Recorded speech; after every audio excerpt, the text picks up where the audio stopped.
UFP, the United Federation of Podcasts.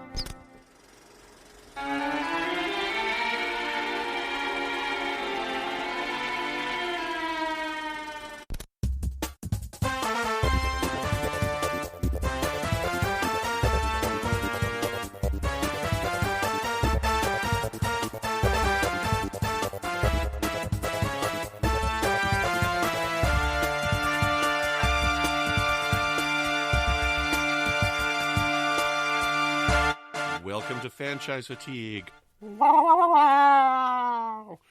we talk about movies, remakes, and sequels with my good friend Zach Moore and our special guest Tom Elliot. Zach, how are you doing? If you're going to podcast. Don't make silly sound effects, Brandon. You didn't like my duck? That was a reference to the iconic line in this film. If you're going to shoot, don't talk. But was it? As usual, the in-jokes I try to put at the beginning of these podcasts completely go over your head, making people think we have no chemistry or knowledge about what we're talking about. But Tom, thank you for joining us again. Zach uses too many big words for me. Hey, Tom, how you doing? I'm good. It's like being a child and watching your parents fight. It's good to be back. Yes, excellent. Right on. Here we are. We're finishing up the Man with No Name trilogy, the Dollars trilogy, the Blondie trilogy, whatever you want to call this. And Tom, if I remember correctly, this is your favorite movie of all time. Yeah, I guess I've showed my hand straight away on this one. This is what it was all about for me. It's been nice having the journey though, but this was the destination for me. Yeah, Tom said he wanted to come on for this, and I said, no, you got to come on for everything. You got to pay your dues. So, excellent, right on. I've been looking forward to this because, yes, this has been a blind spot in my fandom for a long time. It's something that I've always wanted to get to, and it's been great. It's been great seeing these. We got one more coming. We're going to be doing Bruce Willis's Last Man Standing next time. There is like a remake of Sanjuro, but we can't find it anywhere, so we can't cover that one here. It's a foreign film, so yeah, it's another Japanese film, but we know that it's there. So we've done the best that we can. We've done our homework, but we can do no more. When they remake this again, and we have to have the episode about that, we'll put more effort into trying to find at that time. Yes, yes. I put in the effort. I mean, I've been looking everywhere for it for like months. Well, we'll fly to. We'll use our Patreon funds. We'll fly to Japan. We'll get a region-free Blu-ray. Those kinds of things. Or we could just order it online and they could ship it. That's no fun, Brandon. That's part of the journey. As this movie shows you, part of the journey is the most important thing to finding your treasure. So excellent. Well, let's jump into the trivia. Let's talk a little bit about the behind-the-scenes. But I guess I don't know if this is going to be covered in your behind-the-scenes, but I got to ask Zach. Mm-hmm. So the version that you and I watched was 3 hours long, but when I looked on Letterboxd, it says that its release length is 2 hours and 40 minutes. Did we watch like an extended cut? The one we watched, I believe, was exactly 2 hours and 53 minutes. Brandon and I watched the same version. So, Tom, do you know how long the version you watched was? I don't know the length in minutes, but I do know it is the restored version with the extra scenes put back in. Okay. So I guess that's going to come up in conversation, but was that the one you guys watched? I think so, yeah. That's correct. Yeah, okay. Mm-hmm. Well, Brandon, that's funny you asked that. Well, yes, it's good to know we're all on the same page about what version of the film we watched. But Brandon, did you know this is actually a prequel to the other two movies? I figured that out as I was watching this, so just like Indiana Jones and the Temple of Doom, yes, this takes place before, and I figured that out because I'm like, man, that jacket that he's wearing, like the no sleeve thing, I'm like, that looks like the thing in the first one, and it kept going and whatnot, and I'm like, okay, yeah, and then at the end when he put on the thing, I'm like, yep, there we go. So yes, so lots of trivia to discuss here, but of course Brandon and I always have fun talking about how I always assume that I'm blowing his mind when I tell him that Indiana Jones and the Temple of Doom is a prequel to Indiana Jones and the Raiders of the Lost Ark, but as I call it, Raiders of the Lost Ark, because that's a classic George Lucas maneuver retitling a film after it's come out. Zach, you need to get woke because that version doesn't exist anymore. Okay. Well, very good, Brandon. Thank you. So, let's get into the real trivia here. So, Sergio Leone, he originally titled this story "The Magnificent Rogues," also "The Two Magnificent Tramps," but he changed it impulsively during a meeting in which he was pitching the story to United Artists, and the improvised new title amused him so much, the good, the bad, and the ugly. They agreed to put between $1.2 and $1.6 million to make it and retain North American distribution rights. And this movie was expensive for the time, at $1.6 million. This is the mid-'60s. This is a spaghetti western. And I think you can tell that this one's a lot more polished, a lot more large scale. There's a lot more scope to this film. Like, they take place in the Civil War era, which was just kind of there in the other two movies. So this one, you're in the middle of a Civil War battle. I was definitely impressed by the production values of this one. So the movie, not that this is intricate trivia for the film itself, but an interesting note about how it's perceived these days. It remains the highest-rated movie on IMDb not to receive a single Oscar nomination. Wow. Which is a shame because it's this critically acclaimed film. People, Tom, it's your favorite film of all time. People always rank it very high. And it just shows you how, the perceptions have changed. I mean, back in the day, it's like spaghetti western, right? It's like how, science fiction or even comic movies took a long time to be recognized properly by, we say quote unquote properly, right, by Hollywood. And that's another case here. So, is Scorsese part of Hollywood? So, yeah, Martin Scorsese actually has said this is not cinema. I don't know if you guys have read his quotes on that, but he was around back then shooting this down. So is that spaghetti westerns are not cinema. Very good. Just like Marvel. Westerns are ruining Hollywood. So now the English language version of the film, in that version, the names of Clint Eastwood and Lee Van Cleef are never revealed. They are always referred to by the nicknames they're given to them by Tuco, Blondie and Angel Eyes. And this fit with United Artists' campaign, The Man with No Name, right? That's how it was advertised.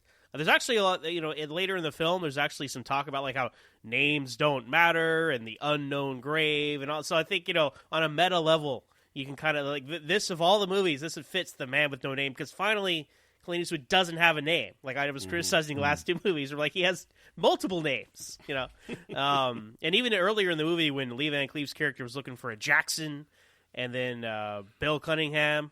Right, I was like, is that going to be Clint Eastwood's character? Obviously, it turned out not being it. But I was like, oh, well, this guy goes by many names.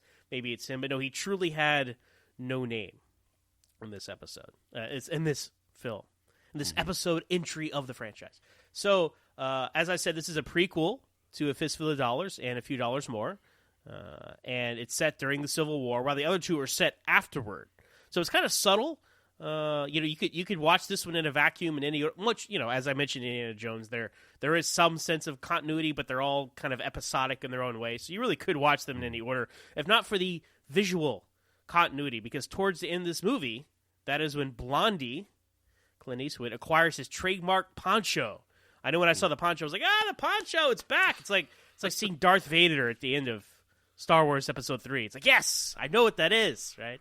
And and there are little hints in the movie earlier too, because he gets his familiar wardrobe of the light blue shirt, the lambskin vest, the brown hat.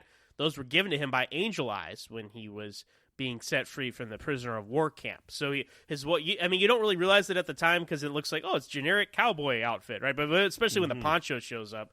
Now I was looking closely at that poncho, because he puts it on. We talked about in the last film that it had the bullet holes, from the first film and in the second film, but he'd been wearing it backwards in the second film to kind of, that's what I would do. Like if I had a shirt or a poncho and I got like a big stain on it or something, I would probably turn it inside out or wear it backwards. So that makes sense. So I understand. Like your underpants, you've worn them for a day, you just turn them inside out. Yeah, backwards. That's the process you go through. So I understand what Blondie here was doing with it. Now, but you actually, even though this is a prequel, if you look closely, you can see the damage from the first movie. At least I thought I could. because allegedly this is the same prop throughout all three, and it was never cleaned and never washed. So I think I saw it in a few shots. The damage from the film that takes place later, which I thought was an interesting bit of, if eagle eye continuity there. But I didn't look that closely. But, when they're making these, in Spain in the 60s, they didn't think some people 50 years later are going to be sitting on a podcast analyzing it frame by frame in high-definition Blu-ray. But anyway. So, Brendan, as we were mentioning earlier, we watched this 3-hour version. There's also, a 2+ hour versions. There's many cuts of this film. International, being, the Italians and the Spanish and the American, all that. But there is an intermission after the scene where Blondie splashes water in Tuco's face in the infirmary. There's a fade out to the next scene, and that's kind of near the midway point for the longer cut, and that is where the intermission was located. Initially, because I know watching it, there was no intermission on the version we watched, Brandon. But I was thinking to myself, this is a long movie. I wonder if there was an intermission in it back in the 60s, because they still did that back then. Ben-Hur, 2001, et cetera, et cetera. That was still a thing. And sometimes I wish there was still. Do you guys like intermissions? Do you think they should still do that in movies today? I always appreciated when they put the Lord of the Rings extended editions on Blu-ray and DVD, that they put it over a couple of discs and they had a kind of intermission artwork come up. I thought that was kind of cool and kind of nice, so I did appreciate that. Yeah, I like that too. Like a few of the Blu-rays that I have, like I've got this really awesome edition of How the West Was Won, and it's got the full overture, the full intermission included on the disc, and it's like all the artwork that was there because this was this roadshow special when it came out. And I like that too, because it does give you an opportunity to kind of pause, right, and reset yourself on a long movie. And I was thinking about this too, because it's hard to watch like a 3-hour movie in one sitting sometimes, because the Irishman has just come out, and that's a movie that I've delayed watching due to its length. And I mean, me being a person with kids and a family life and whatnot, it's hard for me to find the time to sit down and watch a 3-hour movie or a 3-hour plus. But even with like something with an intermission, if I need that opportunity, then I can like start it for a bit, know that I can have a little break or something, and then if I got to do something else or if I got to watch it the next day. And that's kind of what's interesting, because then you go to binge watch a TV show, and it's different because with a binge watching a TV show, I could sit down and watch like 12 episodes at a time if I've got the ability, but you're only doing them in like hour-long increments, so you can stop at any time, and you're like, you know what, it's only one more hour, where putting a long movie on, it's like, okay, this is 3 hours, and I gotta knock out 3 hours for this. So it's a mindset going into it. So yes, I kind of wish that they would always have intermission ability in really long movies like that myself. Yeah, especially if you're in the movie theater and you've been drinking like a soft drink, and not like drinking, but like out of water, it's Dr. Pepper, or whatever. And it's you don't like, take a flask in with you to the movies? when you've been heavily drinking at the movie theater, no, it's like you're like, sometimes you just got to go to the bathroom. You're like, I don't know, I don't want to miss anything important. I lost the bathroom challenge for Avengers Endgame. I had to go to the bathroom during the end battle. I missed nothing, by the way, because it was came back, still the big battle. Nothing has occurred really. So anyway, but yes, I appreciate the fact that there was an intermission to this film, and I agree with you guys on your stance as well about the intermission. I think it adds a sense of classiness to a film as well. It's like, oh, it's an intermission. So anyway, like we're going to the theater. So him. So Clint Eastwood, right? He had some issues with this. The star Blondie, the star of this film. He had some issues with Sergio Leone with this film, and that eventually led to him never working with him again. So actually, one day filming had to have a short delay because Clint Eastwood refused to turn up to work until Sergio Leone agreed to his $250,000 fee in addition to a new Ferrari. So, wow. And although Clint Eastwood is top billed in the movie, Eli Wallach has the most screen time. And a lot of the discussion before Clint Eastwood agreed to do the movie was because Eastwood felt his character will be upstaged by Tuco, even before the part was cast.